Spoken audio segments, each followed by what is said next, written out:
안녕하세요.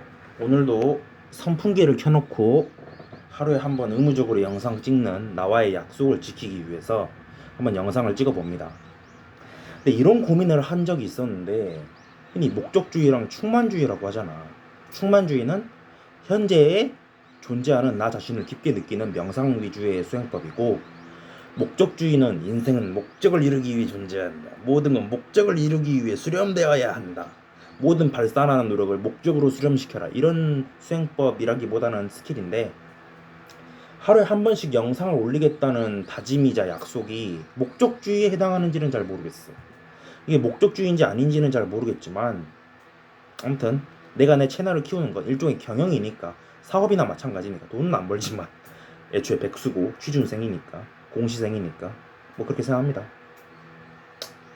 오늘 서점에 갔다 왔는데, 서점에서 뭐 별로 책을 많이 사진 않았고 한 권 샀는데, 책을 두 권 이상 사면 그거는 좀 낭비라고 생각하고 한 번에 한 권씩 사는데, 뭔 책을 사는지는 별로 중요한 게 아니니까 말 안 하겠지만, 오늘 유니세프였나? 세이브 더 칠드런이었지. 세이브 더 칠드런을 만나가지고 그 뭐냐, 그 어느 정도 일주일에 3만 원씩 보태기로 마음은 먹었는데, 책도 사고 오늘 친구 만났거든. 친구들이랑 커피도 마시고 내가 다 샀거든, 커피는. 그랬더니 계좌에 좀 부끄럽지만 1299원밖에 없어가지고, 그랬어. 1299원밖에 없어가지고 일주일에 3만 원 내는 거는 미안하지만 못한다고 하고 계좌까지 보여줬단 말이야. 참 부끄러웠습니다. 그러니까 돈을 번다는 게 목적주의일 수도 있겠지만, 돈을 어디에 쓰는지 알고 그렇게 논리정연하게 목표를 세우는 게 목적주의인지는 잘 모르겠어. 난 그거는 어느 정도 자기 경영의 의미로서 충만주의라고 생각하거든. 그러니까 아무런 밑도 끝도 없이 난 천억, 난 백조, 천조 이렇게 말하면은 그거는 목적주의가 맞다고 생각해. 왜냐면은 100억을 벌기까지 얼마나 큰 고통이 뒤따르는지도 생각하지 않고, 그냥 100억이라는 단어가 주는, 숫자가 주는, 뉘앙스가 주는 황홀함에만 말이 꼬이네. 황홀함에만 빠져 있으면은 그건 목적주의가 맞다고 생각해. 그건 그런 건데, 내가 뭔 말하고 있었지? 세이브 더 칠드런 말하고 있었지. 그래서 일단 내 전화번호는 거기다가 저장시켜 놓고, 내가 1년쯤 후에 진짜 공무원이 될 수 있다면 일주일에 3만 원씩 내겠습니다라고 했어. 난 왜 이런 선택을 했을까? 뭐 내가 착해서? 아니야. 내가 뭐 착해? 난 쓰레기야. 나 또라이야. 성격 완전 개차반인 거 알잖아. 나는 눈에 핏빛이 흐르는 놈이라고. 뭐 아무튼 그건 컨셉이고, 내가 왜 그렇게 세이브 드 칠드런에게 돈을 주려고 하냐면은, 돈은 돌고 도는 거고, 흔히 업이라고 하지. 일업. 일본어로는 카르마라고 하지. 인도어지 정확히 말하면. 카르마는 돌고 도는 거기 때문이야, 불교 세계관에서. 난 불교 신자입니다. 나는 나름 불교 신자라고 생각이 해. 불교 신자의 조건이 있는지 모르겠지만 나는 불교를 믿으니까. 그러니까 흔히 이재명이 토론에서 이런 말 했잖아. 호텔에서 누가 돈을 쓰고 돌고 돌고 돌고 돌아서 호텔한테 돌아온다, 이런 말 했는데, 이준석은 그걸 호텔 경제학입니까? 미친 거 아닙니까? 이런 식으로 비난으로 맞대응했지만, 난 그게 그렇게 틀린 거라고 생각하지 않아. 그러니까 요즘 사람들은 그게 문제라니까. 남한테 베푸는 거를 호구인 줄 알아. 남한테 베풀어야 결국 돌고 돌고 돌고 돌고 돌고 돌고 돌고 돌고 돌고 돌고 돌고 돌아서 나한테 돌아오는 거야, 복리로. 근데 그 과정이 너무 복잡다단하기 때문에 인간의 지성으로는 이해할 수 없을 정도의 경제적 끈이 있는 거지. 하지만 그 끈을 믿으면은, 난 이제 지금 끌어당김의 법칙을 말하는 게 아닙니다. 베풀면 돌아온다고 말하는 거지. 헌신한다고 헌신짝 되는 게 아니라, 실제로 헌신짝이 되더라도 그런 상대조차 용서해 주는 것, 그런 적조차 용서해 주는 것, 내 원수조차 용서해 주는 게 진정한 의미의 사랑이라고 말하고 있는 거고, 사랑을 하면 행복해질 수도 있고, 좀 오래 기다려야 되긴 하지만 사랑하다 보면 결국 성공할 수 있어. 이게 내 성공론이라고 생각해.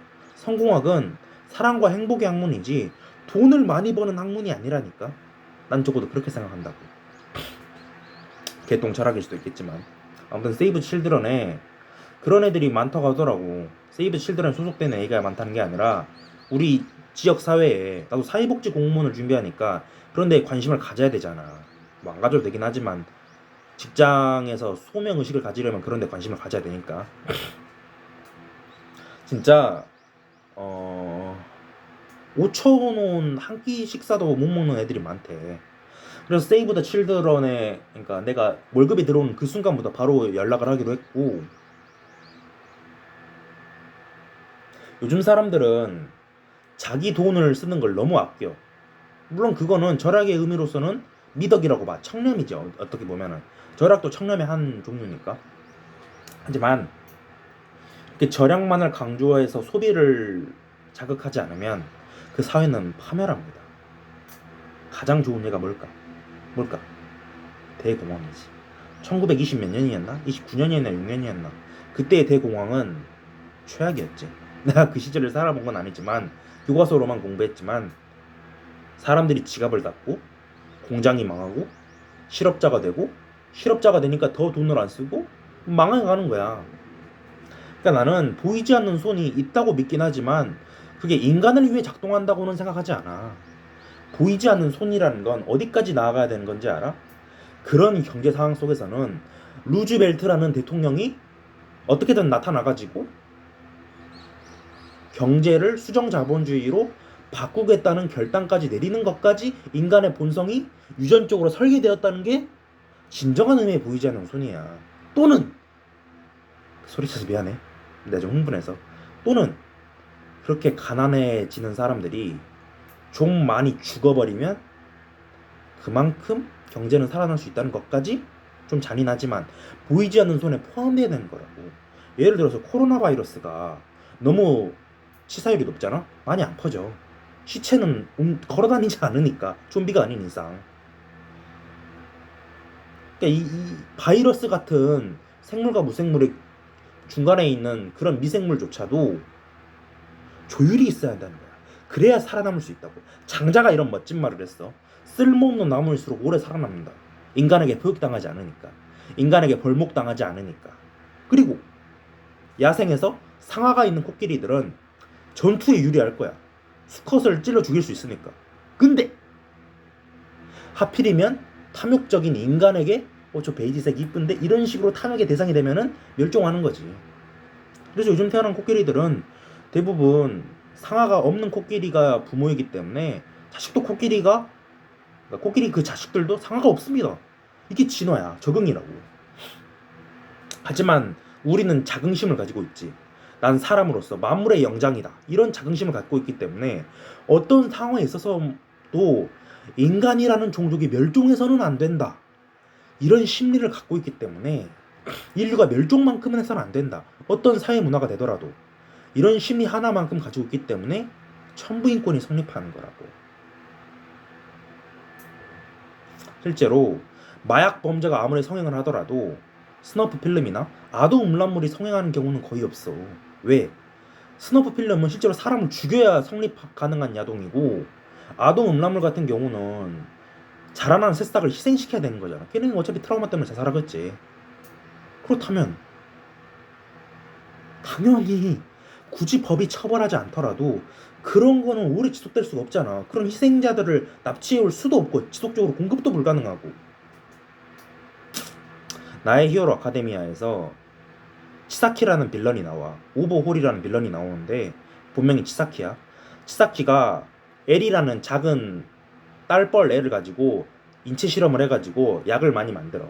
치사키의 개성은 사람을 죽였다 살렸다 죽였다 살렸다 죽였다 살렸다 죽였다 살렸다 무한반복이 가능한 분해 재구축 개성이야. 그렇기 때문에 이 딸뻘 아이의 유전자를 복제해가지고 약을 만들어서 팔려고 했단 말이야. 그래서 치사키의 상관쯤 되는 야쿠자 두목이 이렇게 말했지. 치사키, 너 그 애를 사람을 뭐라고 생각하는 거냐? 심지어 야쿠자도 그런 말을 해. 그런 것처럼 사람의 생명을 함부로 하는 사업은 애초에 그게 사업인지도 의문이지만 범죄라고 할게. 사람의 생명을 함부로 하는 범죄나 전쟁이나 사업은 절대 지속될 수 없다는 거야. 왜? 그걸 행하는 것도 사람이니까. 죄책감 이런 꼰대 같은 소리를 하는 게 아니라 논리적으로 순환이 안 돼. 사람을 계속 소진해야 된다고. 그게 지속이 되겠어? 당연히 안 되는 거지. 그래서 그리고 그렇게 한 번 사회 분위기가 망가지고 인권이 땅으로 추락하잖아? 다음엔 자기가 희생양이 된다고. 다 늙어서 힘도 사라졌을 때. 갑자기 왜 이야기를 했냐? 이재명이 호텔 경제학 이런 밈이 있잖아.